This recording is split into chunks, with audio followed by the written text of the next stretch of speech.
is Principal Anthea Bosman from Forest Heights Primary School in East River. So welcome. Anthea was previously, she also joined the program, she completed the program, was one of the, in 2016-2017, she completed the program, so she's ambassador for us, for PFP. So welcome, Anthea. The journey I'm going to tell you about is quite very unique to the school. Forest Heights Primary is a primary school in East River. What makes East River so unique? East River is one of the oldest towns in South Africa. That's why the river is called East River. It was the first river seen by explorers coming to South Africa. But what makes it so unique and so challenging, East River lies between two very distinct towns, Kuils River as well as Somerset West. We are the buffer, and that means that no external partner will invest in the town because there's no leverage for any business in that town. They will invest in Somerset West or in Kuils River, and East River is left alone. You can go to health services. They will ask you, no, you belong to Somerset West. No, you belong to Belleville. So we are just there on our own. And schools are there on their own. So Forest Heights opened their doors in 1988, and we're 31 years old. Very good school. One of the best. One of the best. And when, as I say there, when the demarcation in 1994 dropped, where we can take our children to other schools, our little town bled dry. Because suddenly I can take my child to Somerset West, to Kuils River, to Belleville, to all the bigger towns, and the money went with that. So all the schools in East River are challenging. How are we going to maintain the standard we are used to, the education as well as maintaining property? When I came there in 2014, we had struggling teachers. They are tired of surviving. And the school was at the stage where some of the buildings were dilapidated. The other day I got an email to say they're going to remove some buildings because it's become a safety hazard for the learners. How are we going to address this? Because the community around the schools, they also fell into decay. The school became a commuting school because our kids were drawn from the peripheral areas. Mfuleni, Kailicha, and backyard dwellers. So the area is quite beautiful. The school is beautiful. Area is beautiful. But they are not the school community. Our school community is Mfuleni, Kailicha, Spandau, informal settlements. So we are struggling. And on top of it, we are quintile 5. Yes. And I must compete with the Beaumonts, the Whips, Parle Valley, and that's the funding we get, and we have to survive. How are we going to challenge that? Gangsterism, drugs are rife, kids come desensitized to school, brothers have been killed by other kids' brothers in the class. How are we dealing? Literacy dropped to a level. That was the school. So how would you address the challenge? When Jessica and my business partner came to me, they found me at an all-time low, like in nothing left of this person, nothing. And I thought, okay, Partners is going to bring it to us. They're going to give us this, they're going to help with this, they're going to give us money. And I thought that is not the solution to this bigger problem. And I asked him, give me a life coach. Because if your head is not well, the body won't survive. So I start with myself. I evaluate myself as a leader. Am I the right person for this job? Can I lead if I feel I'm not good enough? That was my fight. I must acknowledge where's my strength and what's my weakness, so that I can stand in front of my staff with confidence. I had to know the staff. Some of them were okay, some of them were hostile. And I'm talking of 34 people. My challenge was, are we the right people on the right bus, in the right seat? Because you inherit the staff. You don't employ them, it's not a new staff. How are we going to address the challenge? Because at the end of the day, my worst day might be that child's only hope for the day. So I must be good. My staff must be good. Employ effective teachers. Start employing effective teachers. But if the staff is permanent, you can't employ effective teachers, then you must make them effective. And I must make myself effective. We must create opportunities to grow. How do we grow our staff? And that's why my journey started. Start with yourself. And I must start growing.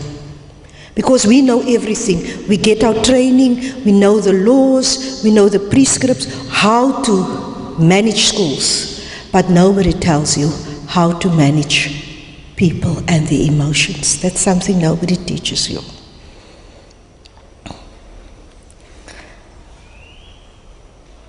When the school was sequestrated, the staff said back, how are we going to deal with it? If we get an account 374,000 in arrears on municipal accounts, how do you address it without money? Without people have the ethics and the culture of paying? How do we address it? And we as a staff decide we must get our parents involved. We have parents, some are there, and most of them are absent. Some see the school as a dumping ground. While I can stay at home for 6 hours, you are safe there in school. Never mind if you pass, never mind what happens to you. And the teachers decide, we're going to get our parents involved, and we must know them. Teachers must start knowing their parents. Engage with the learners with intent. Start scratching. For the first 2 years, we were fighting all the time because now everybody starts scratching on all levels. We created WhatsApp groups. Send immediately home, this is what's happening in class to your child. We start doing that. We decide we're going to reinforce positivity and don't look at the 5% negativity in class. You must catch the child while they are doing good and not scolding, because what did we do since birth? And you can, I'm challenging everybody, no, baby, no, don't touch, no, don't go there. Your child started with negativity, come to school and no, don't play there, don't play there. So everything is negative. The narrative in a learner's head is negative when it comes to school. Some of our parents are even so enthusiastic to send them to school, and I'm going to quote in Afrikaans. Ja, jy gaan lekker volgende jaar skool toe, as slak meneer vir jou. En ek kan vir jou lekker slaan. Jy wil nie hoor het, jy gaan school toe. School is a place of ridicule, not a place where we grow and learn. And that's what we send our kids with. And then we don't want them to fight. We enforce and the school reinforce. So we started at Foresights, we acknowledge positive behavior. It's not always there, but we try to catch them, to acknowledge them. And we acknowledge the parents and the learners' achievements. Sometimes when learners go for karate, we will tell the parents, this child is going to Pretoria, this child is going to Japan. And kids love it. And that's how we start turning their narrative in their heads. Louise already mentioned the gifts of parents. I think in 2016 we did the David Block book, and there I found it's because we don't acknowledge what can parents bring to the table. We think parental involvement is paying your school fees. No, it's not. The moment I went from that, came from that workshop, and I thought, wow, we have a wealth of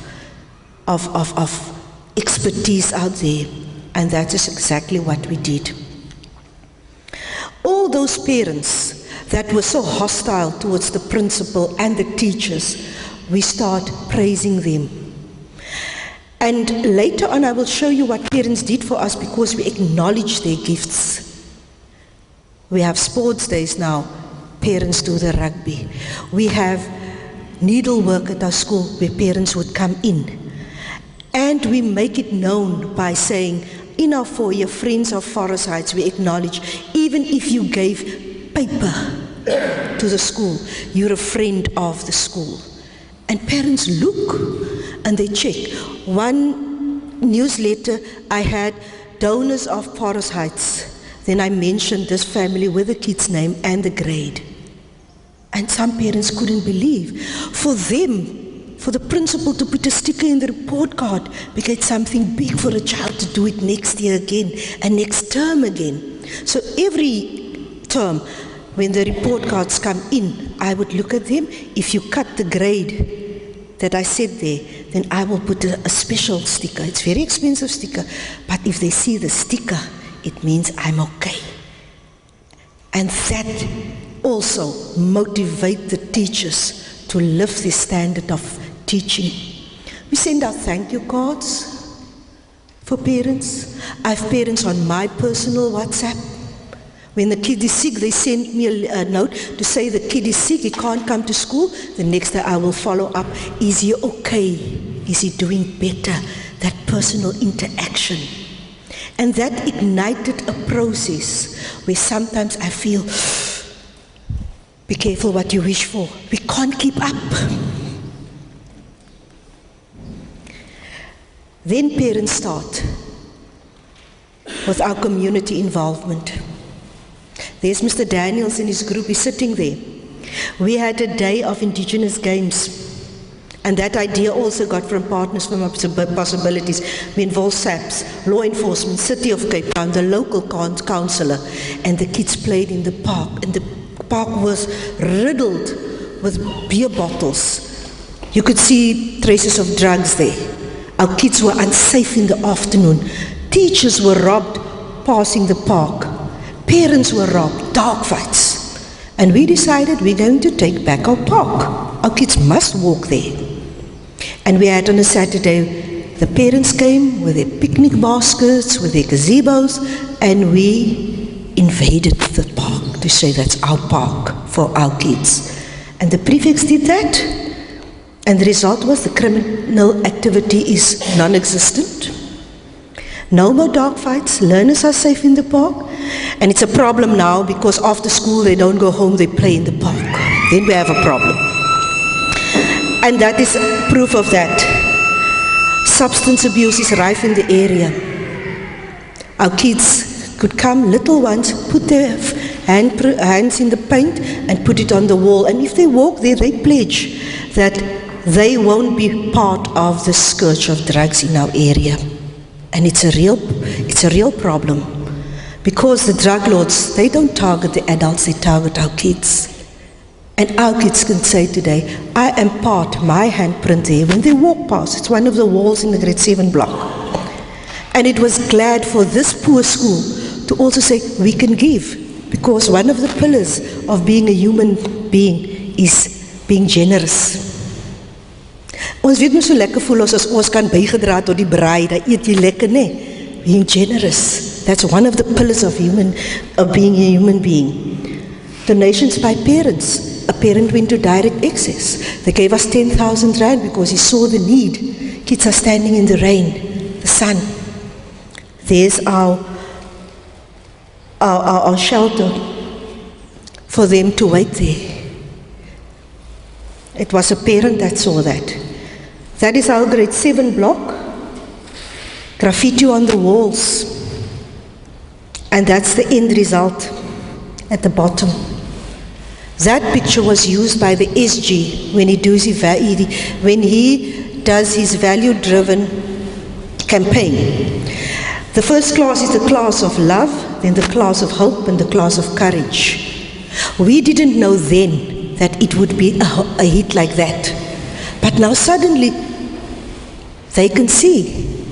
And nobody is writing on that walls because the parents and the kids did it with a medical practitioner that came to school, and she recruited all her colleagues, lawyers, whatever, come paint the school for free.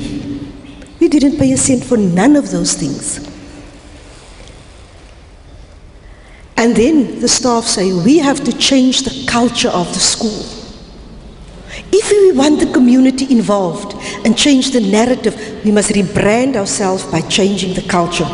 And that is where we go about.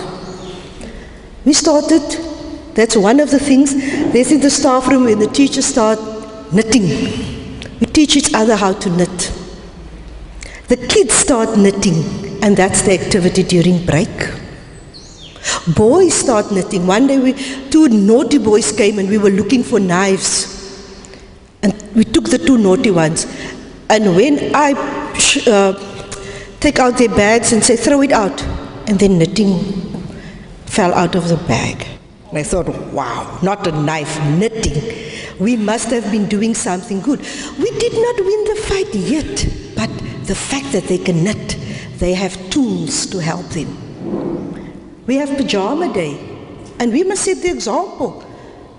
We emphasize a good night's rest, so we have pajama day. I also, luckily I'm not in the picture, but the teacher had to come in the pajamas to school. The kids loved it. And they came with pajamas. We had Africa Day, where everybody must wear something that's part of their heritage. Kids love it. In the meanwhile, while we're doing all this stuff, we charge them money. Every week around about 1,500 to 2,000 rand, we do with this silly activity. It changed the culture. Parents are looking forward. Kids are coming to school with intent on a Friday. Then we have a reading picnic where you bring your blanket and you go sit on our lovely grass and you start reading. That is what we now do at the school to change the culture, because if culture does not change, the community won't see the school as a place of safety. Business is brought into the school, and those are all initiative of parents. So baseline civils, there was a part of the school that was just mud in winter, and then they will step in class. So one of the parents saw the opportunity. She's working for Mush Asphalt. And she said, Mrs. Bosman, we can give you the tar and we will see that a company will do it for you. It was 100,000 rand project. We got it for free. So Baseline said, okay, as part of our social awareness, we will do it for you for free. And that is where they work. Cape Garden Centre, when we had water problems, Cape Garden Centre, we went there and they donated. We bought it and they gave us a huge discount. And some of the kids would work in the garden when they are naughty. But meanwhile, I will give a science lesson, indigenous plants, water, and this is a result of that garden. Department of Agriculture came on board.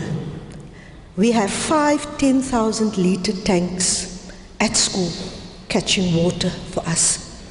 So those are the businesses, 3 of them that are involved in our school. And we can say proudly that we are reaching out and more parents come to the front. We have a parent doing needlework. I didn't know that my t-shirt can become a beautiful bag. I didn't know. That parent taught it to the learners. And look, their old t-shirts, old bags, this is what they come up with. And parents start talking to one another, what can they do? I know they're bragging, but what can they do? In the meanwhile, they're supporting us. The narrative in my head changed. The narrative of the teacher changed. And suddenly we don't talk about school fees anymore because it's coming automatically. We had a high tea last year and we pitched so wrong. When we had a meeting with our teachers and our parents, the parents told us, Juffrou, hulle hoef nie vir ons voor te skiet nie, we will do it. They had competitions with the high tea. So we thought we must still help them. They at a level where they feel we want to do it for the school. So our high tea was a sellout, and so all the other fundraisers we had. Whenever we say we need, and this is what we're going to do with it, then parents would say, I can't come, but here's the money. So we don't have money problems anymore, not because we forced them, because we made the school the center of the activities for the learners and the parents. We decided our graduation is not going to be in the hall. We don't have it in the hall. The first year we took them out. We have a finger lunch. Parents, you don't have to pay. Your ticket to an invite is your payment for the year. So who wouldn't want to pay to see his child graduated? The next year, we took them to nature, Helderberg Nature Reserve. We said it's all for free. Kids saw for the first time a mountain tortoise, and it was a learning moment. So we don't have those issues with parents do not want. It's a matter of we must create the opportunity and they will be there. So Forsyth has become the hub of that area. And while we were doing all this stuff, we were rebranding our school by putting each and every small little win in a newspaper. At the beginning of the year when they opened our admissions, for 140 places in grade 1, we had 974 applications. Who do we turn away? Who do we turn away? That was an indication. We are sought after. Because next to our school, just on the opposite road, there's a no-fee school. And we can still attract learners to our school where they have to pay. And for that, I want to thank Partners for Possibilities.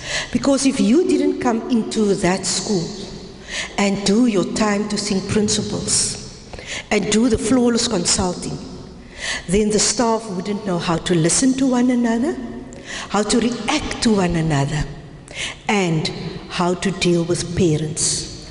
The most difficult parents in that school are now the vanguard of the school.